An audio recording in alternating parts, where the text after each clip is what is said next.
Internet ব্যবহারটা কিন্তু মানে এটা একটা ডিজিটাল রাইটসে পরিণত হয়েছে, এটা একটা মানবাধিকারের বিষয়।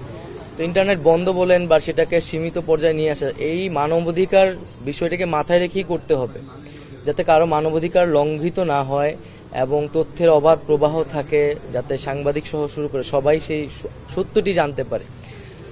তবে আমি আজকে চেষ্টা করব প্রথম দিনই যে গত আন্দোলনে যে ডিজিটাল ক্র্যাকডাউন আমরা বলেছি ইন্টারনেট বন্ধ করে, তার তদন্তের জন্য আজকে আমি ব্যবস্থা নেব যে কেন এই ঘটনাটি ঘটেছিল এবং কারা সেটার সাথে জড়িত ছিল। আমি মনে করি যে আমাদের প্রশাসনেও যাতে সর্বোচ্চ গুরুত্বটা পায় মেধার ভিত্তিতে, যাতে এখানে যারা কাজ করছে তারা সেই সুযোগটি পায় এবং দুর্নীতির বিরুদ্ধে অবশ্যই জিরো টলারেন্স নীতি বজায় থাকবে। সবার জন্যই ভালো চপস্টিক ইনস্ট্যান্ট নুডলস, দারুণ স্বাদে সবার জন্য।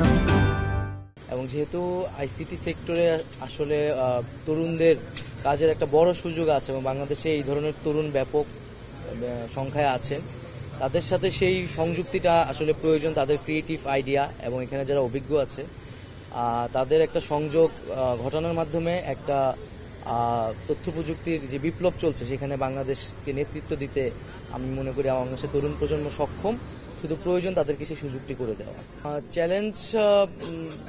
চ্যালেঞ্জ তো অনেক ধরনের আছে, তবে আমরা আশাবাদী যে আসলে আমরা জনগণ যে আস্থার জায়গা থেকে আমাদেরকে প্রতিনিধিত্ব করতে পাঠিয়েছেন আমরা সেটি যথাযথভাবে পালন করতে পারব।